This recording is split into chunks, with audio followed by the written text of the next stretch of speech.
We're now moving to EC 3117, review of enhanced emergency cooling center systems.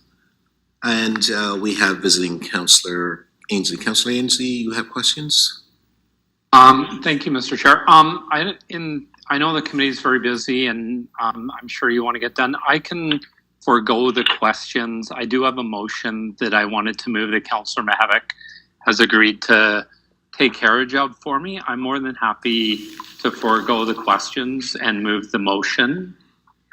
And Councillor Mihevic said he would take carriage of it. Okay, thank you. Did you want to then speak? And then he can move the motion? Or do you wish just to move the motion? Yes. If I can move the motion and speak to it. Well, Councillor Mihevic will move it on your behalf and you'll speak. Yes. Yeah, can we circulate it? Yeah, yes, it is. Go ahead, please, Councillor. And in the meantime, the clerk will maybe just give us copies of that motion so we can see it.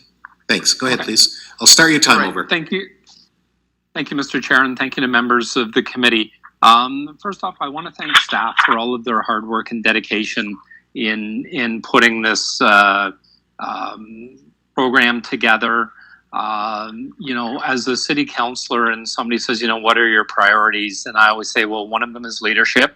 And within that leadership, it's trying to make life better for people in my community. And this program about enhanced emergency cooling systems speaks not only to, I know, people in my community, but right across the city.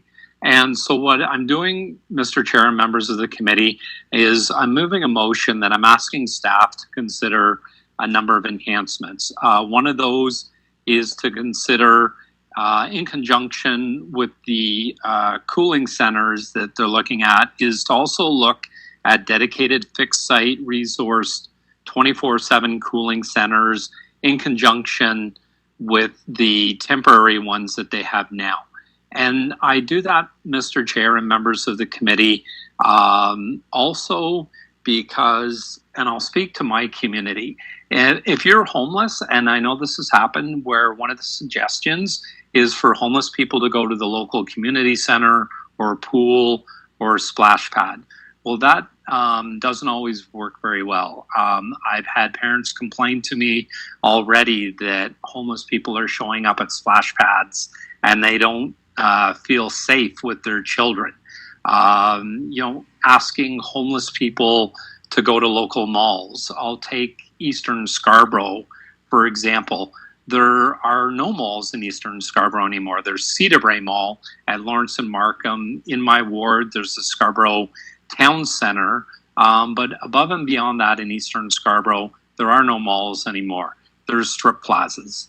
So asking homeless people or people disadvantaged, low income, that are renting to go into stores and strip plazas, I don't think is appropriate. I think we really need to have some mix of what staff has in the report, but also a dedicated fixed site 24/7 cooling centers, whether they're public libraries, community centers, but I think that also comes with, we need to look at on-site healthcare, food and drink provisions, TTC fare to get someone that's homeless or disadvantaged to that community center or library, or in some cases, malls. I'm asking for an expedited access to running water in public parks, including the HTO water trailers, which we voted on at City Council in 2021. And part of the motion is also asking in tandem with the distribution of refillable water bottles. Somebody that's homeless, hoping that an outreach worker can get to them in the middle of a heat wave, when they're not always in the same spot at the same time. People that are outreach workers work shift work, hoping that somebody is going to cross paths with a homeless person that's not in a shelter during a heat wave, I don't think is always practical. I think if we had access to distribution of refillable water bottles, and they don't have to be the aluminum ones. I've seen the refillable plastic, environmentally friendly ones that you can roll up and put in your pocket. The city was giving those away pre-COVID for one of the summer programs. And lastly, I'm also asking staff to consider looking at air conditioning or fan or subsidy program for low-income tenants, whether that's in conjunction with the Toronto Public Library.